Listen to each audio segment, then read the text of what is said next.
Los efectos de la Ley de Sociedad de Convivencia en el derecho familiar.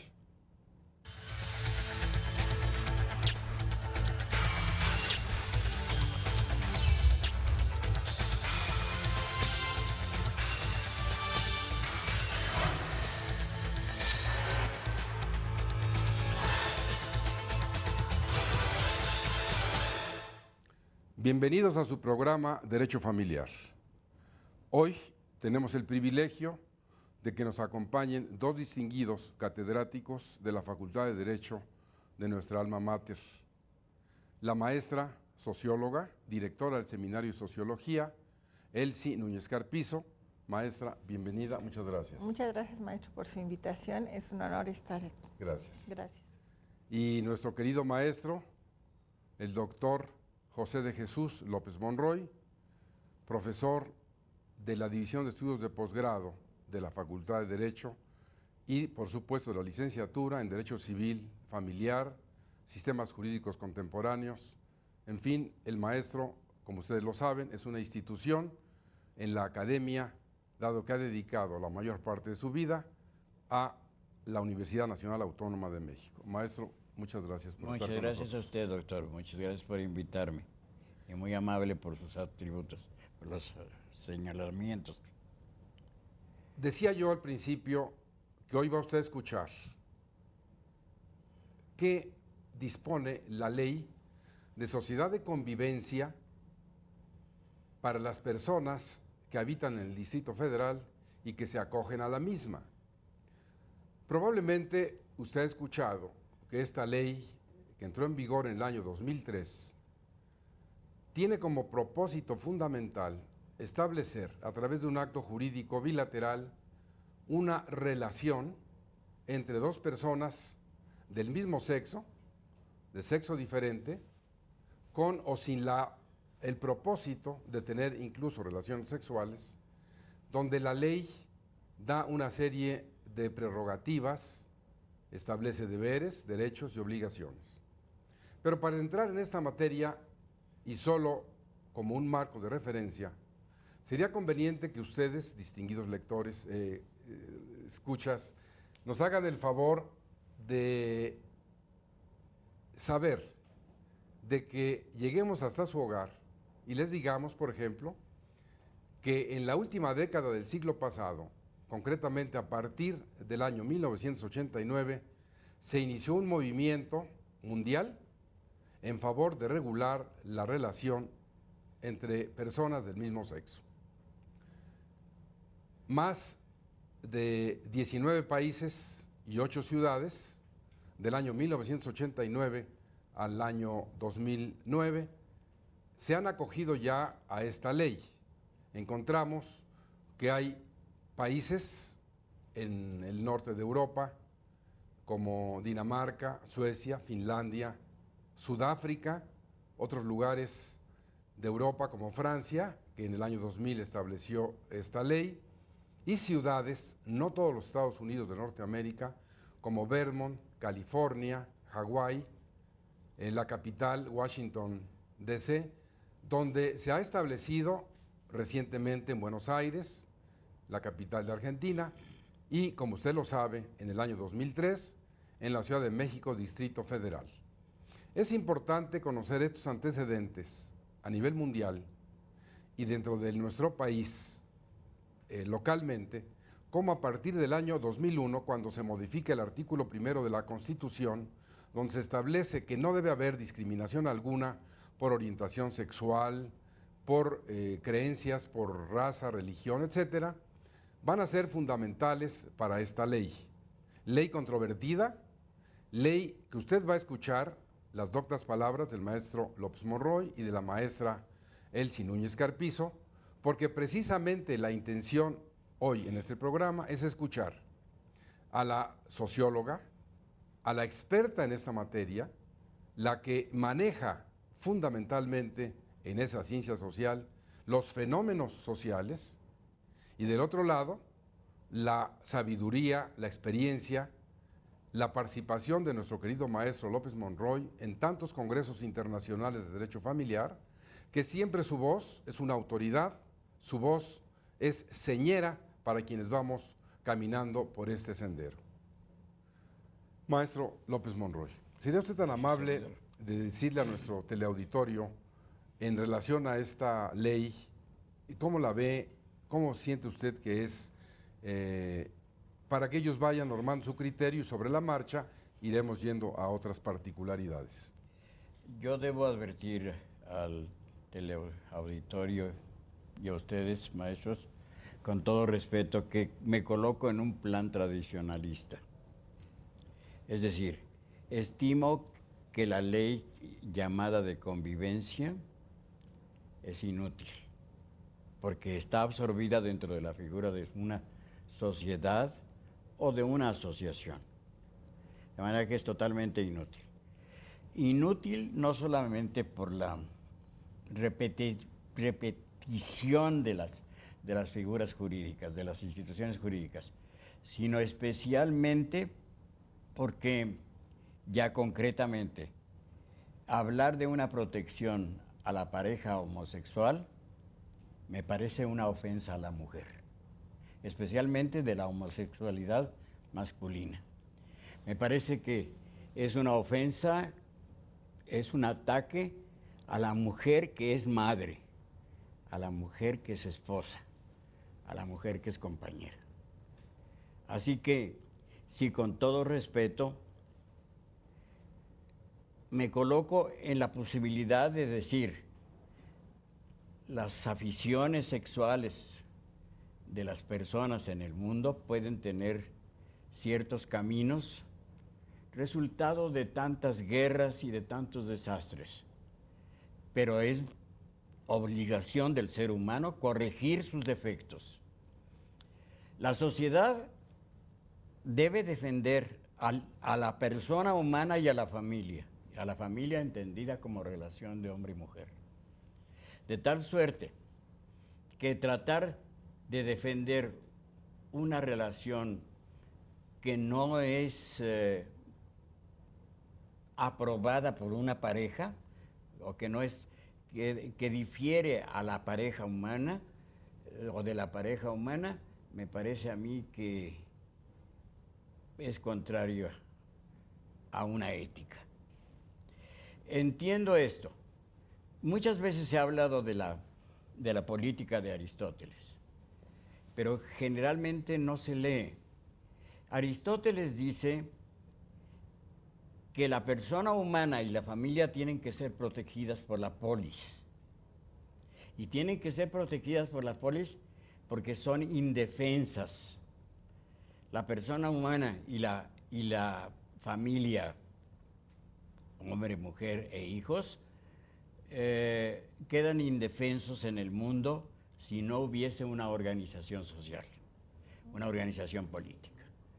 De manera que entonces, para Aristóteles, no es la familia la que está al servicio del Estado, es el Estado el que debe estar al servicio de la familia, es el que debe proteger a la familia, ayudarle a salir. De otro modo, se violaría la dignidad de la persona humana. La dignidad de la persona humana es impresionante, porque la persona humana es una sustancia individual de naturaleza racional, como decía Boecio, y es por consecuencia lo más importante en el universo. El universo entero no tiene par en la persona humana. Por eso, considero que una ley llamada de convivencia la estimaría incluso demagógica. No tiene objeto. La pareja de homosexuales que quiere llevar su vida en esa forma, independientemente de que es una ofensa a la mujer, a mí me parece que así es, no tiene necesidad de ser defendida. Se defiende como cualquier sociedad. Cualquier sociedad está defendida dentro del Código Civil, de manera que no tiene objeto establecer una defensa especial para una vinculación entre dos mujeres o entre dos hombres. Ellos podrían defenderse por sí solos. Muy bien, maestro, muchas gracias. Gracias, Bueno, señor. ya escucharon ustedes esta primera posición del maestro José de Jesús López Monroy, opinión muy respetable, fundada en razonamientos jurídicos, ustedes la van a escuchar más adelante, y principalmente en lo que es la familia, esta unión de un hombre y una mujer, casados o no, que ha sido la razón por la que estemos aquí, por la que está usted allá atrás de la pantalla y nosotros aquí como producto, como derivación de la organización social por excelencia que es la familia. Sin embargo, maestra Elsie Núñez Carpizo, usted, socióloga, directora del Seminario de Sociología General y Jurídica, y que como bien sabe, y usted nos ilustrará, esta ciencia que se aboca fundamentalmente a estudiar los fenómenos sociales, nos coloca en la otra hipótesis, como bien decía el maestro López Monroy, desde el punto de vista jurídico, incluso todas las situaciones familiares tienen una defensa en un código civil, en un código familiar, pero están reglamentados. Pero ¿qué debemos hacer los juristas, los sociólogos, los familiaristas, los civilistas, frente a una realidad que no se puede borrar? Ahí está la unión, decía yo al principio, que desde Dinamarca hasta México, pasando por Suecia, España, en España casualmente la autonómica esta de Cataluña establece esta ley hace tiempo, en 1998 me parece, y así otros países que por razones de idiosincrasia, de cómo son ellos, sus hábitos, sus costumbres, lo han establecido. ¿Qué piensa usted en cuanto a esto? ¿Es un fenómeno social? ¿Es un fenómeno que debe regular la ley? Como decía el maestro, ¿no es necesario hacerlo? ¿O cuál es su opinión? Yo pienso, como comentábamos, que debe regularse muchas veces Jurídicamente, porque los fenómenos sociales, y en este caso estaríamos en presencia de uno de ellos. ¿Cómo se definiría un fenómeno social, maestra, para nuestra teleaudiencia más claridad? Pues aquellas relaciones que se dan entre los individuos que van a provocar una serie de efectos, que los individuos interactúan y que al final va a haber unos efectos en la sociedad. Y en este sentido, pues podemos catalogar como un fenómeno social las relaciones de convivencia que se dan entre personas del mismo sexo. Hay que hacer mención que la ley se refiere a los dos supuestos, es decir, a relaciones, diríamos, heterosexuales de un hombre y una mujer, y también se refiere a las relaciones homosexuales. Y yo en este sentido creo que es preferible regular, si no, los fenómenos se dan independientemente de lo que establece el derecho. Y lo grave de esto es que va a provocar efectos que se quedan en el aire. No estaríamos defendiendo si es bueno o no la norma. Desde mi perspectiva, lo importante es que esté. Y creo que en este caso, por ejemplo, lo que se ha tratado de regular, entre otras cosas, sería la adopción, qué pasa con el testamento, con los bienes, que yo creo que más que el enfoque de la relación en sí, porque esta se va a dar, independientemente de que nosotros, insisto, se regule o no. Creo que tampoco el problema se acaba con la ley. Tenemos que tener muy en cuenta qué pasa en la sociedad, porque al final, aunque la ley lo regule, nadie nos puede obligar a nosotros a tener una relación, digamos, adecuada con otra persona que no tenga la preferencia sexual que yo tengo o que no me gusta.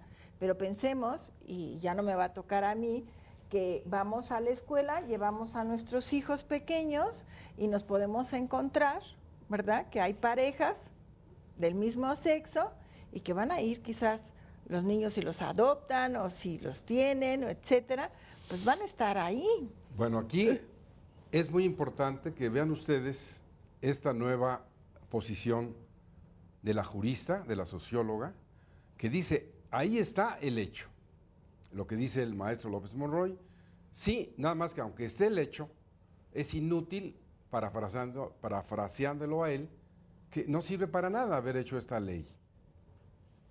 Más adelante, después de este pequeño corte, vamos a regresar porque la maestra Elsie Núñez ha puesto algo muy importante, regularlo, muy bien, pero regularlo mal, y ahí vamos a entrar a la esencia de esta ley, y ustedes van también a sacar sus conclusiones. En un momento regresamos con ustedes.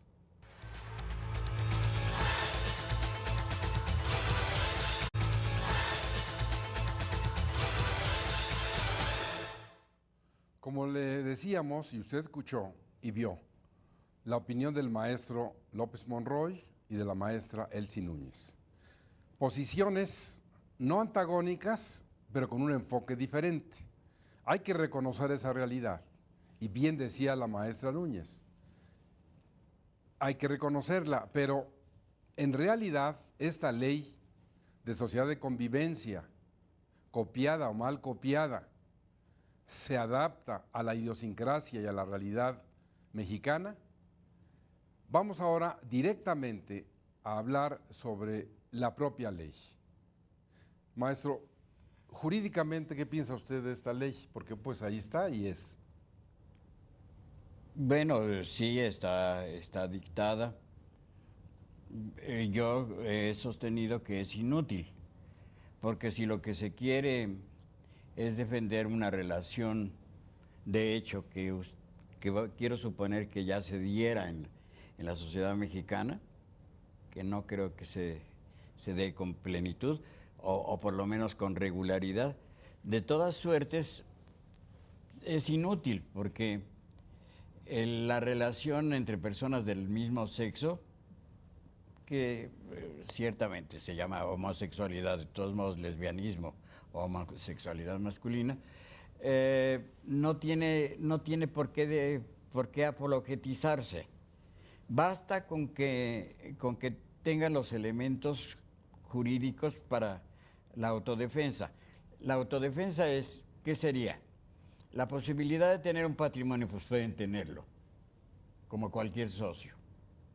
La posibilidad de, ¿qué suponemos? La posibilidad de adoptar un hijo. Bueno, pues no debe aceptarse que la pareja lo adopte, pero cada uno de ellos puede hacer la adopción singular. No, el texto legal le dice a usted que la persona que no está vinculada, que está vinculada sin matrimonio, o que no tiene hijos más bien, puede adoptar. Entonces cualquier soltero puede adoptar.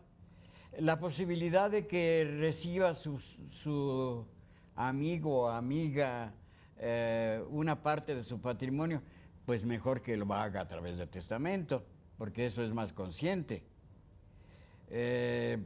Quizás si no es a través de testamento podría ser una fuente de dificultades muy graves entre la familia natural y el amiguito o la amiguita, ¿verdad? De manera que a mí me parece que es inútil la ley.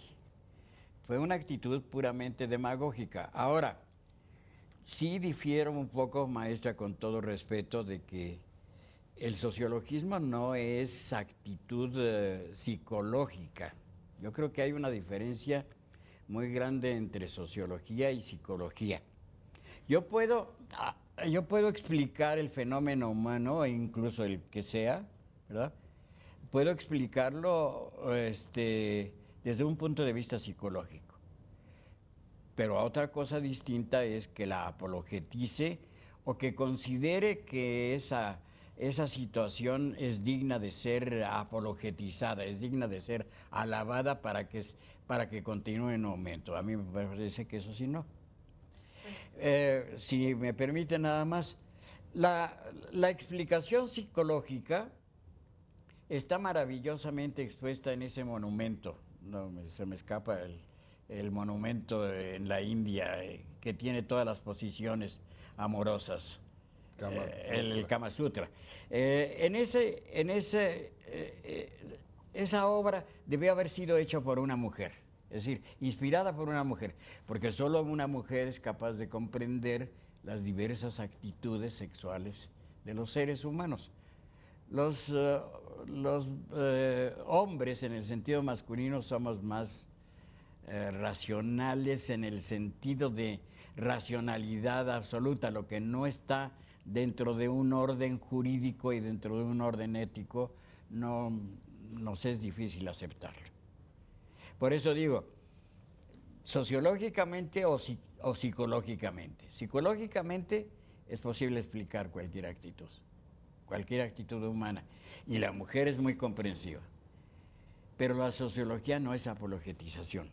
No, bueno, yo no me he referido a la psicología, y entiendo que en este tema en particular la psicología ha hecho una infinidad de investigaciones precisamente para tratar de determinar en qué manera se afecta a los niños cuando la pareja es del mismo sexo, pero a lo mejor me expresé de forma no adecuada, pero yo en ningún momento me he referido a los aspectos psicológicos que pueden darse de este fenómeno social. Es decir, yo trataba de explicar que la relación se va a dar, o sea, nos guste o no nos guste, ahí está, ¿no? Como sucede con otros fenómenos sociales.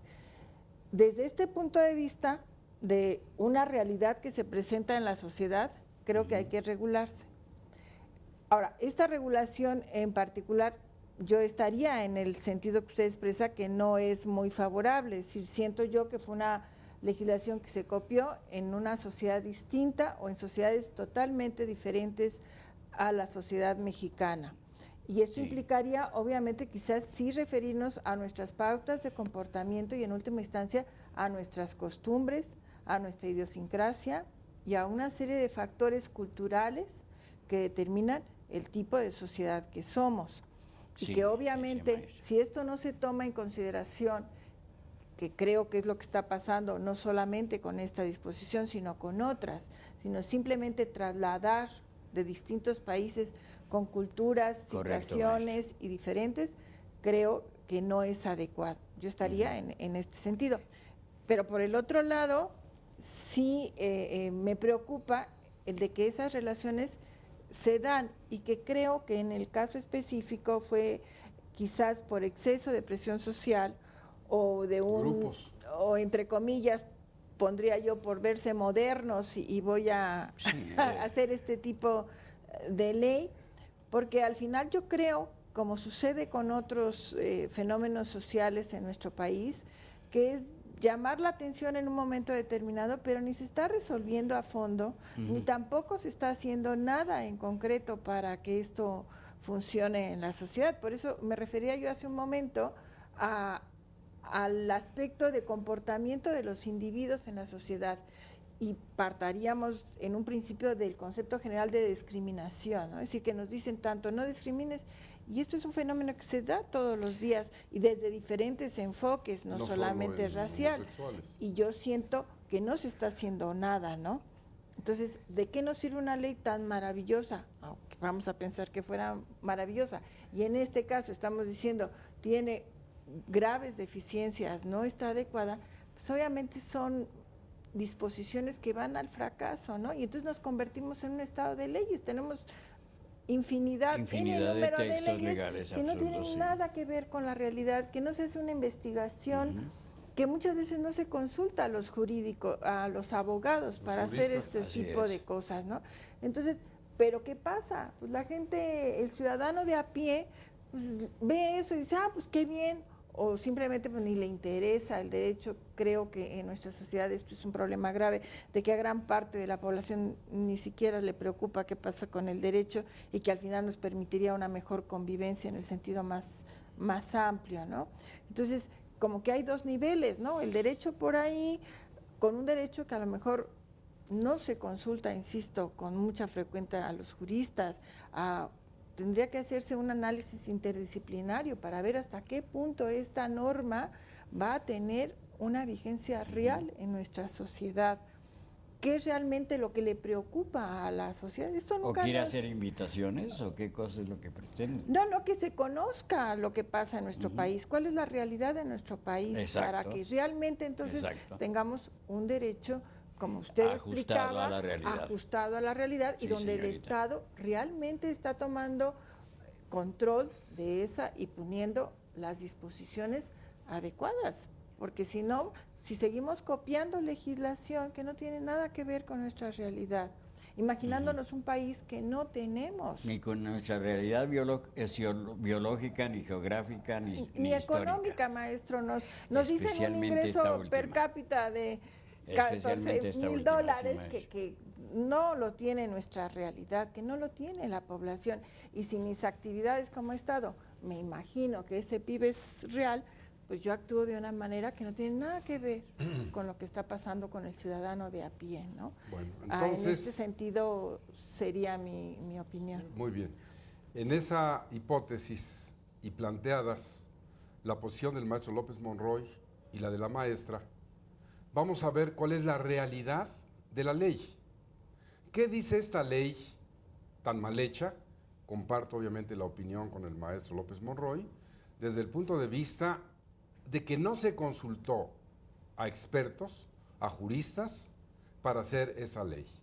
Es evidente que hay un movimiento social, un movimiento de las llamadas izquierdas en México, grupos de presión, que en un momento dado, en el año 2003, llega al punto de aprobarse esta ley y que entre en vigor.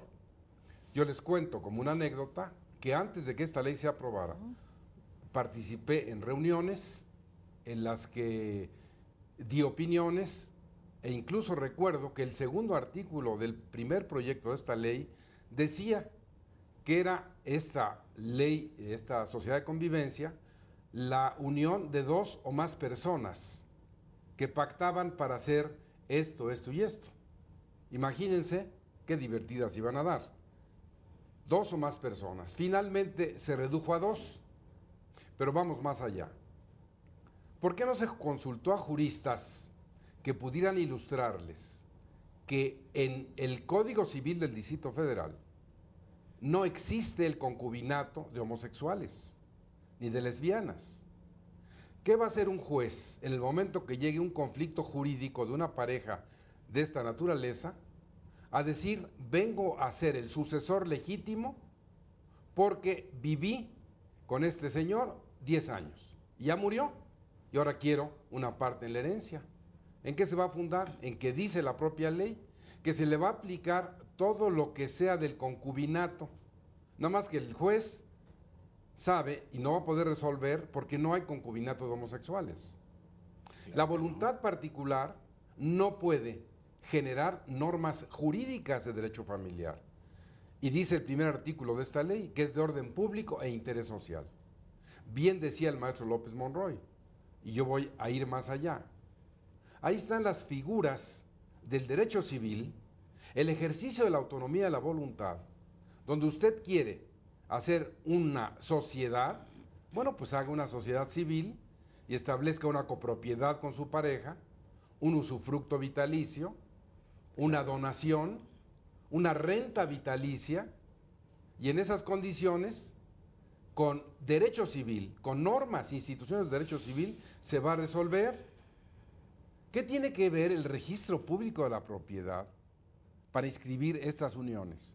No encontraron otra parte donde llevarlas, lo que es un absurdo. Desde luego que esta voluntad no es suficiente para crear una familia, y dice la exposición de motivos de esta ley, no se pretende atacar instituciones familiares, no, y aunque se pretendiera, no es posible en esas circunstancias que se pueda dar esta unión con efectos jurídicos como si fuera familia. En este sentido, el maestro López Monroy decía, y ahora yo quisiera regresar con usted, maestro, para ya más técnicamente decir, para usted, ¿cuál es la naturaleza jurídica de esta ley? Bien, en primer lugar, pero en eso sí diferiríamos probablemente, doctor. En primer lugar, cuando se hace una modificación al Código Civil debe hacerse, como lo hacen en Francia, dentro del propio Código. Así los derechos humanos consagrados en Francia fueron modificación del artículo 17, 18 y 19 del Código de Napoleón. Entonces son añadidos. Entonces, ¿qué objeto tiene hacer una ley? Pues en todo caso una modificación dentro del Código, con el objeto de mantener cierta unidad, nada más. Porque entonces se desperdigan, ¿verdad? ¿Cuántas leyes hay? Pues ya es infinito el número, entonces no se sabe los gobernados no saben cómo dirigir su vida porque es tal el número de leyes que ofuscan. Entonces, el objeto del derecho ya se desvirtuó, ¿verdad? Entonces, no tenía ningún objeto. Ahora, la relación de matrimonio y de concubinato es lo mismo, porque es un acto de voluntad, es una manifestación de voluntad entre un hombre y una mujer destinados a procrear y a educar a los hijos y sobre todo a la satisfacción del amor mutuo. En cuanto a las relaciones no regulares, ¿verdad? No tenía objeto hacerlo. Ahora, yo siempre acudo cuando me permito explicar todo esto, yo siempre acudo a la politeia griega. La politeia griega nos daría la clave, porque la politeia griega tiene un oikos abajo. El oikos es la familia. Tiene un ágora en medio y tiene una polis, que es el gobierno. Sería como una especie de pirámide. Entonces, la politeia griega es el origen del Estado y de la ciudad. Entonces, el oikos es la actividad económica. La actividad económica estaba en manos de la pareja. Ojo, porque eso es lo importante. Cuando no hay un equilibrio entre el hombre y la mujer, cuando no hay un principio de igualdad, hay una desorden social. Entonces, tiene que haber un cierto equilibrio. En la época prehistórica o histórica inicial, si se quiere, el pastoreo estaba en manos del hombre y la agricultura en manos de la mujer. Entonces, la actividad económica, por eso se llama oikos, casa, se efectuaba en la casa. Después los productos se venden en el mercado, ágora. Y la dirección de la polis y la defensa de todo el grupo está en la parte superior con las funciones o con el poder de gobierno. Entonces, el poder del gobierno no tiene por qué modificar las condiciones del oikos. Interviene en la relación entre hombre y mujer y entonces desvirtúa todo. Defiendo el matrimonio y el concubinato, si se quiere, como la relación entre un hombre y una mujer de un modo permanente, fundada en el amor. Ahora, mientras exista una pareja en el mundo que crea en el amor, seguiré defendiendo a la pareja. Muy bien, maestra. Muchas gracias. Maestra, le toca a usted hacer una segunda intervención en este caso. Ya escuchó al maestro, nuestra posición. Podemos encontrar en la sociología la fuente de inspiración, la respuesta. Ustedes que realizan estudios de campo, investigaciones de campo, y nos dan una realidad, ¿podrá esta nutrir la norma o al legislador para que sepa lo que haya que hacer?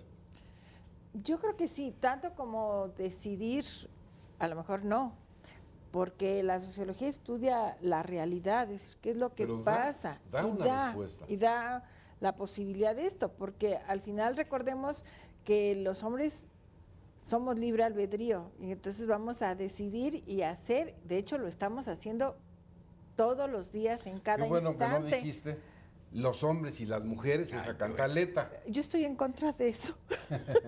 Muy bien, maestro. Yo estoy en contra de eso, porque es. eso es un principio de discriminación. Claro. O somos iguales o no somos iguales. Entonces, el digesto dice que cuando uso el masculino y femenino. Y la Real Academia de la Lengua ha dicho ahora que ya se puede usar en femenino si hay mayoría femenina.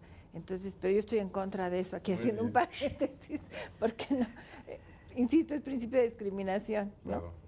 Entonces, en este sentido, yo también tendría que decir que, como bien ha dicho el maestro López Monroy, cuando la mujer es la que se queda con un grupo, una familia, esta familia subsiste, ¿verdad? Claro. Se va a estar organizada, aunque no esté integrada, es decir, aunque físicamente no estén los miembros, las funciones se cumplen, cosa que cuando es el varón no sucede con mucha frecuencia, ¿no? Si pensemos, si un hombre es el que queda viudo, pues normalmente el grupo tiene muchas modificaciones.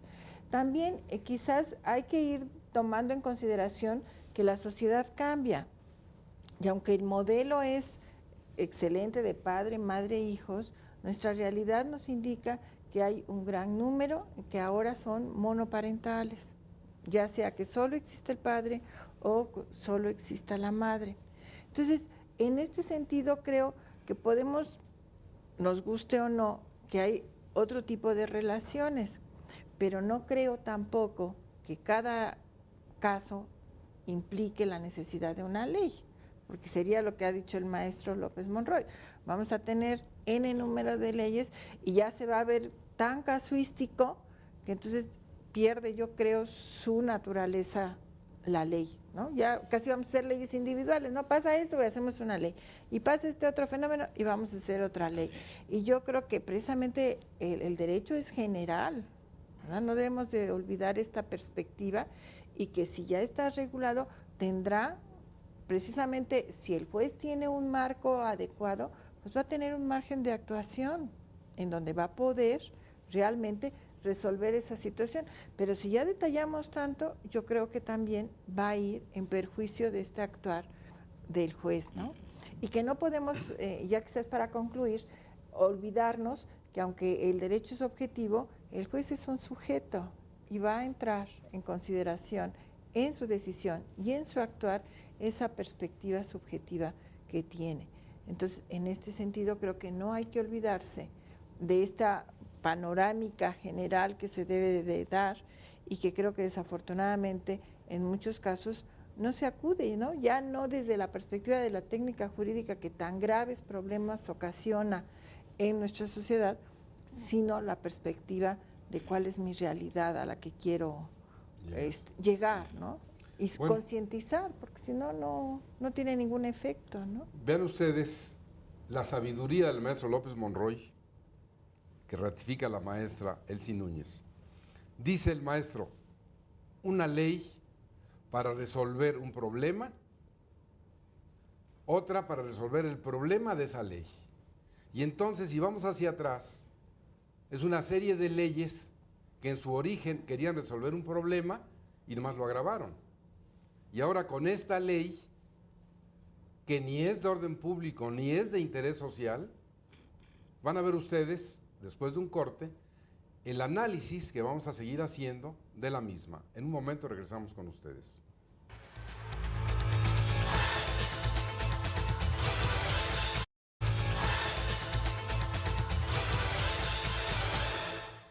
Esperemos que ustedes, como nosotros, estén disfrutando este programa sobre esta temática que no habíamos considerado anteriormente. Ley de Sociedad de Convivencia, vigente en el Distrito Federal desde el año 2003, con un resultado en realidad pobre en cuanto al número de parejas que han registrado su convivencia. Al respecto, maestro López Monroy, quisiéramos escuchar qué piensa usted en cuanto a esta estructura de esta ley de 26 artículos que tiene causas de terminación, requisitos para que se dé, la inscripción en la oficina jurídica de la delegación que corresponda, luego en el registro público de la propiedad, y donde nos sigue aventando a las cuestiones de alimentos del Código Civil, al concubinato del Código Civil, a la sucesión del Código Civil. ¿Cómo se va a adaptar? No tiene posibilidades de adaptación. Como sostuve desde el principio, me parece que la ley es inútil, no tenía ningún objeto. Podríamos decir, lo que requiere protección es la familia, hombre, mujer e hijos. Lo que requiere protección es la persona humana en toda su dignidad, y la dignidad de la persona humana implica la posibilidad del ejercicio de las virtudes, la posibilidad de ahondar en el ejercicio de las virtudes. No podemos propugnar por el no ejercicio de las virtudes. La castidad ordena una relación racional del uso de los órganos sexuales. La fortaleza indica una relación racional de la intervención de la fuerza del hombre, del ser humano. Entonces, debemos propugnar por el fortalecimiento de la castidad y de la fortaleza y de la prudencia entre los seres humanos. Propugnar por lo contrario, bueno, pues entonces es una película pornográfica. A mí me parece que la ley de convivencia es una película pornográfica. Y que me perdone la asamblea, pero entonces es la actitud de los payasitos que nos hacen gracia y media en las calles enfrente de los coches. En los desfiles. En los desfiles, sí. Bueno, pues como hicieron en Nueva York, no les demos más dinero, ¿verdad? Y acabaron con los payasitos, no les dieron nada, no se conmovieron, ¿verdad? Pues entonces no nos conmovamos de la asamblea, déjenos que continúen con sus payasadas, vamos a ver hasta qué hora se convencen de la necesidad de responder a la honrada herencia que tenemos los mexicanos en nuestro doble mundo, en el mundo indígena y en el mundo español.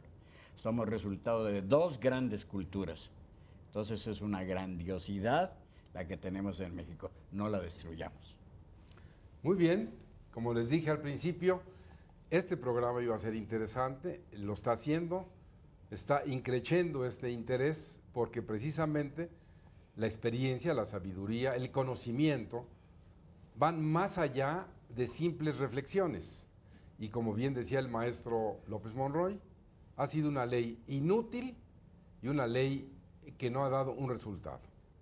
Pero veamos desde el punto de vista positivo, desde el punto de vista de la realidad que señalaba la maestra Elsie Núñez. Ahí está este hecho.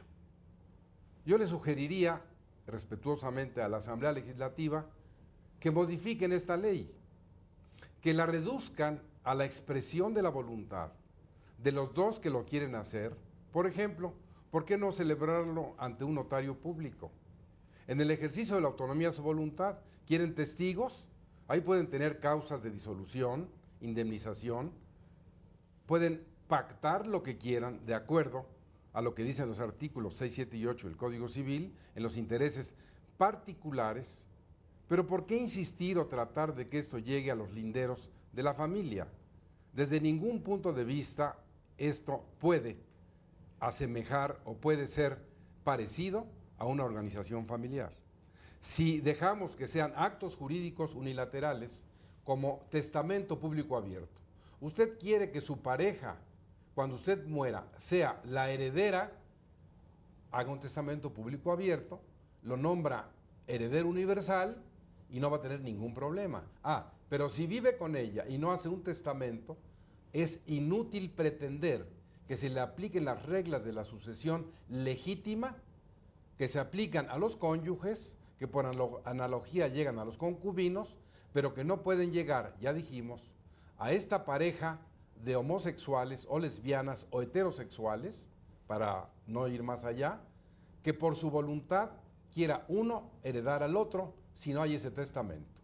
Usted quiere compartir su propiedad al 50% con su pareja, establezca esta figura, dos partes alícuotas, 50% cada quien, y la ley dice cuáles son las reglas, inclusive para disolver la copropiedad. Usted quiere ser el dueño de la casa y que su pareja viva ahí sin pagar renta, pues dele el usufructo o haga un contrato de comodato gratuito por un tiempo determinado y no vamos a tener ningún problema. Quiere regalarle sus bienes, haga una donación de los bienes presentes, no puede usted darle todos sus bienes porque entonces sería una donación nula, pero vean ustedes cómo la autonomía de la voluntad, la expresión de eso que los dos del mismo sexo o diferente quieren, lo pueden poner en cláusulas, lo pueden hacer ante un notario, incluso en un momento dado podrían, por ejemplo, establecer indemnizaciones, causas de disolución, porque ahí estaríamos realmente en presencia de una rescisión, de un acto jurídico bilateral válido, que a través de otro acto jurídico unilateral o bilateral vendría a rescindir. ¿De qué hablo? Del mundo del derecho civil, no del mundo del derecho familiar. Honrando lo que el maestro López Monroy decía respecto a esta herencia tan importante, estos valores tan trascendentes, porque siempre, usted revise la historia y va a ver que la familia siempre ha girado en torno de una mujer. A una mujer se le debe la educación, es la única que transmite vida, es la única que le da sustento en cualquier circunstancia a la organización familiar. Y para eso vamos a escuchar a la maestra Elsie Núñez, que desde el punto de vista jurídico, socióloga, mujer, mamá, hermana, etcétera, nos podrá dar una opinión al respecto, casi como corolario de este programa, maestra. Gracias, maestra. Pues sí, desafortunadamente en algún momento se pierde el valor de la mujer y yo creo que lo ha provocado la misma mujer al irse al otro extremo. En vez de verse compañero, ¿verdad?, amigo, en algún momento se vio como el enemigo, ¿verdad? Y esto no da resultado favorable ni para la familia, ni para la sociedad, ni para el Estado. Estoy refiriéndome a las feministas extremas, que yo creo que están en un punto alejado de la realidad también. Yo creo que la mujer obviamente tiene un papel fundamental en la estructura de la familia. Y como usted acertadamente ha dicho, maestro, pues es la que va a educar. De hecho, la maternidad se identifica con el ser mujer y no la paternidad con el hombre, como se ha mencionado hace un momento por el maestro. Entonces, yo creo que si las mujeres nos ocupamos de lo que realmente nos debemos de preocupar y no de otras series que son ilusiones falsas, entonces lograríamos una mejor situación. No hay que olvidar, como se ha dicho aquí, que la mujer es la que transmite el modelo, ¿no? Pero si nuestras jóvenes tienen unas ideas que no son acordes ni con la ideología, ni con la cultura, ni nada, sino estamos igual como moda copiando, ¿no? Yo les digo a mis alumnos, si se pintan los pelos de naranja, pues mañana veo a todos mis alumnos pintados de naranja o de negro, lo que sea, sin ninguna reflexión, sin ninguna consideración de imitando. Que sí, imitando, pero por el simple hecho de imitar, ¿no? Y sí estaría yo también con el maestro, estamos perdiendo nuestra identidad, no solamente como hombres y como mujeres, que siendo importante, yo creo que es más grave la cultura mexicana, ¿no? Nuestra identidad como sociedad, como cultura, que en última instancia es nuestra identidad como país, ¿no? ¿Dónde está el ser mexicano? Se nos está olvidando, yo creo que con esta globalización tan grande que hay, a lo mejor se nos olvida lo más importante, nuestra esencia, ¿no? Y que se manifiesta en todo, ¿no? Ya no hay unas manifestaciones culturales importantes. A veces nosotros mismos, y en este sentido me referiría un poco a los jóvenes, a lo mejor ver nuestra indumentaria o nuestra comida, que nos identifican como cultura, como sociedad, se han perdido, ya no les preocupa, ¿no? Entonces, ¿por qué? Porque hay las grandes compañías norteamericanas que todos sabemos de comida rápida y que nos están quitando, ¿no? Como hace unos cuantos años con la ñ, ¿no? En mi particular afecto me quedaba yo sin apellido, ¿no? Porque las primeras computadoras no traían una ñ, ¿no? Porque venían con el lenguaje norteamericano.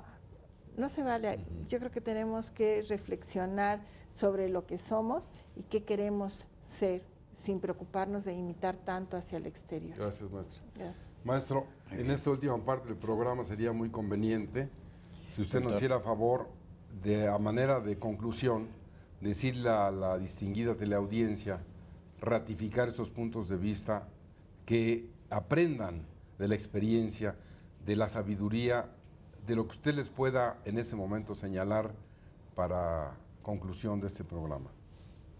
Bueno, ojalá en verdad tuviera yo la sabiduría que usted está mencionando, pero reflexionemos un poco. Yo creo que no hay nada más grande que el amor entre un hombre y una mujer. Reflexionemos que la pareja humana sería la salvación de México y quizás la salvación del mundo. Yo no creo que esos países que alardean de avance porque reconocen otras cosas o porque pretenden que existen otros caminos, yo no creo que conduzcan o sean ejemplares. Nosotros podríamos serlo. Yo defiendo a la mexicanidad y defiendo a la pareja. y sigo creyendo en el amor entre un hombre y una mujer. Gracias. Bueno, gracias, maestro. Vean ustedes la importancia que tiene, primero, amalgamar el hecho social con la norma jurídica. Analizar una ley como esta de sociedad de convivencia, que nos lleva primero a concluir que en realidad ha sido una ley inútil como la promulgaron. Hemos hecho propuestas en que esto se reduzca a la cuestión eminentemente de derecho civil, y como bien decía el maestro López Monroy al principio del programa, pues es una sociedad. Bueno, usted constituya la sociedad que quiera, hágalo con un notario, despreocúpese de las cuestiones de orden familiar, porque no va a ser posible que esto llegue a convertirse en una familia. Grave sería que por modas de izquierda, por modas políticas, a estas alturas nos salieran con la novedad de que, ¿qué creen? En un futuro próximo habrá en México una ley sobre matrimonio de personas del mismo sexo. No duden ustedes que en un momento dado, dada la idiosincrasia, los manejos políticos, los grupos de presión, se pudiera llegar a esto, lo que obviamente sería grave, desastroso, sería terrible para la familia mexicana. Recuerden ustedes, la sola palabra matrimonio, que tiene las raíces latinas matrimonium, la carga que la mujer lleva precisamente en ese privilegio de la maternidad, es la esencia de la familia a nivel mundial, no solo en México. Y seguramente usted compartirá con nosotros el punto de vista de que la familia mexicana ha sido hasta hoy una familia modelo, ejemplar para el mundo.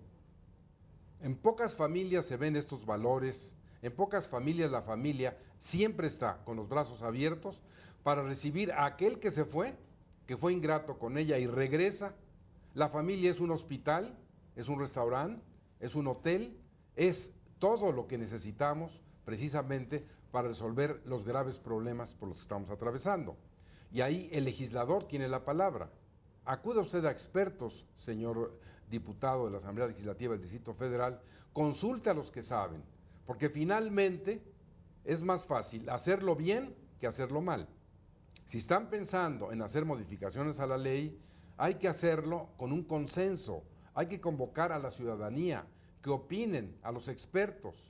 En este caso, vamos a escuchar como última conclusión de la maestra Elsie Núñez, ¿cuál es su percepción, maestra, respecto a todo este movimiento en favor de la familia desde el punto de vista de nuestro país? Yo creo que es fundamental. Recordemos que ya en la primaria o antes nos dicen que la familia es la célula básica de la sociedad, y si nuestras familias están mal, yo creo que la sociedad y el Estado va a estar en mal. Y yo estaría en el acuerdo de la tradicional familia mexicana, ¿no? Yo creo que esto es un vínculo que en otros países no se da. Es decir, nosotros como sociedad mexicana, el vínculo con nuestros padres, con nuestra familia es muy importante, y si nos damos cuenta, hoy en día todavía siguen existiendo la familia extensa, ¿no? Donde la familia no es solamente la que vive conmigo, mis padres, sino los abuelos, los tíos, los primos, y además el mexicano es muy sensible a este afecto, ¿no? A alguien que conocemos de un largo tiempo se vuelve nuestro hermano, ¿no? Y tío para nuestros hijos. Es decir, somos familiares, somos sensibles a estar con el apoyo de la familia en los eventos importantes de nuestra vida, que insisto, en otro tipo de sociedades no se da. Están esperando la mayoría de edad como para separar a los hijos y ya se vayan, ¿no? Entonces yo creo que esto, que es un gran valor dentro de la familia mexicana, pues es muy riesgoso que nosotros estemos poniendo en tela de juicio esta estructura también hecha de la familia mexicana, y que puede redundar obviamente en cuestiones muy favorables para nuestra sociedad y obviamente también para el Estado, ¿no? Gracias, maestra. Bueno, esperemos que este programa haya dejado satisfechas sus expectativas. Recuerde que tenemos el correo electrónico jhuitron@noticieros.mx. derechofamiliar.net, o puede usted llamarnos al 56 39 22 35, donde, como siempre, seguimos dando esta consultoría jurídica gratuita. Usted hace la cita a este teléfono y, como lo hemos hecho ya con otras personas, lo haremos con usted. Por hoy quiero reiterar mi agradecimiento a los dos distinguidos maestros de la Facultad de Derecho, el doctor José de Jesús López Monroy y la maestra Elsie Núñez Carpizo, directora de nuestro seminario de Sociología en la Facultad de Derecho, por habernos dado su sabiduría, su tiempo, sus palabras, su presencia, su racionalización, su razonamiento, para decir por qué consideran el maestro, en palabras muy claras, que es una ley inútil, y la maestra Elsie Núñez diciéndonos: existe esta realidad, legislémosla, pero hagámoslo bien. Por hoy, muchas gracias y esperamos verlos en nuestro próximo programa.